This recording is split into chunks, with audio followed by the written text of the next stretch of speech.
6e jour de guerre vue de Netanyahou. Si vous ne savez pas quoi répondre quand on vous parle d'Israël, cette vidéo est pour vous. 6e jour de guerre en Israël. À Netanyahou, il y a moins d'alertes. Nous sommes relativement protégés par rapport à Tel Aviv ou Jérusalem. Depuis midi, la vie a repris un semblant de normalité.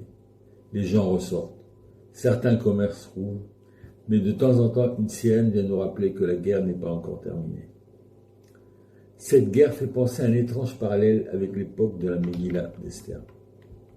Il y a environ 2500 ans, Cyrus, roi de Perse, permettait aux Juifs de revenir sur leur terre et contribuer à sauver le peuple juif. Aujourd'hui, l'histoire semble faire un détour étonnant. Ce sont peut-être les Juifs d'aujourd'hui qui contribuent à libérer la Perse de l'obscurantisme de son régime. Comme si l'histoire venait payer une vieille dette, avec intérêt. Le Megillah résume ce genre de moment en une phrase célèbre. Vena'afoshu asher itzletu hayehudim ema besonechem. Et la situation s'inversa. Les Juifs dominèrent ceux qui les haïssaient. Et parfois on a l'impression que l'histoire aime répéter cette phrase. La France peut bien fermer un stand israélien dans un salon de l'armement pour éviter qu'il ne brille trop dans le fait.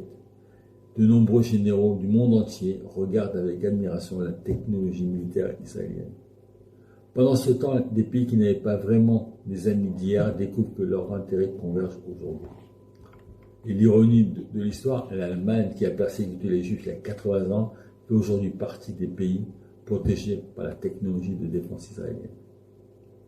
Tzahal, l'armée d'un petit pays d'environ 10 millions d'habitants, est devenue l'une des armées les plus respectées au monde, avec les États-Unis qui possèdent, eux, 335 millions d'habitants. Mais la force d'Israël ne se limite pas aux militaires. Technologie, médecine, agriculture, traitement de l'eau, intelligence artificielle. Israël est devenu une start-up nation qui contribue largement à faire avancer le monde. Alors non, il ne s'agit pas de clichés ou d'idéologie. L'histoire est simplement en train de s'accélérer. Sommes-nous en train d'assister à un nouveau Vena'afoshu, un nouveau retournement de l'histoire?